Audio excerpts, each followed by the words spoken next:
Bonjour Slimane, et vous avez fait le choix de débuter cette rubrique par un hebdomadaire égyptien. Oui, c'est le journal El Aram, Isabelle. C'est aussi incroyable que cela puisse paraître. Il se trouve encore un journal, c'est donc le quotidien pro-gouvernemental El Aram, le plus ancien journal arabe, fondé en 1876, en même temps que le Figaro.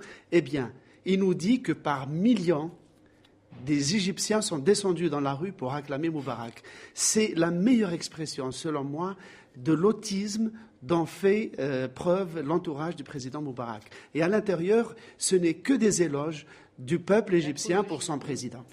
Ce n'est pas le point de vue de l'hebdomadaire israélien français, Jérusalem Post, francophone, qui lui consacre 6 pages où il reste notamment très très prudent. Il se contente de poser les questions qui se posent pour Israël. C'est, premièrement, est-ce que les frères musulmans vont arriver au pouvoir? Secondo, est-ce que le nouveau gouvernement égyptien qui va émerger de cette révolution va remettre ou non en cause les accords de paix de Camp David? Troisième question, est-ce que l'Égypte continuera de livrer du gaz à Israël, c'est-à-dire 40% de sa consommation?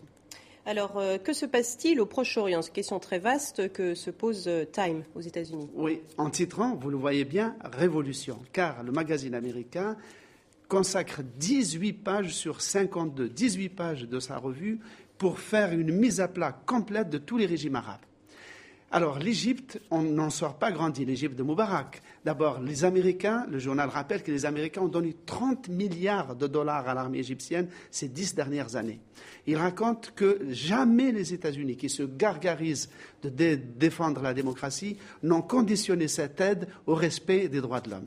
Et enfin, le journal termine son grand dossier sur une note optimiste en disant, pour la première fois, des Arabes manifestent non pas contre l'Occident, mais contre la dictature, non pas pour le djihad, mais pour la liberté, et non pas pour nous dire, nous, Occidentaux, nous sommes différents de vous, mais pour nous dire, nous sommes comme vous, nous voulons tout simplement vivre libres et heureux.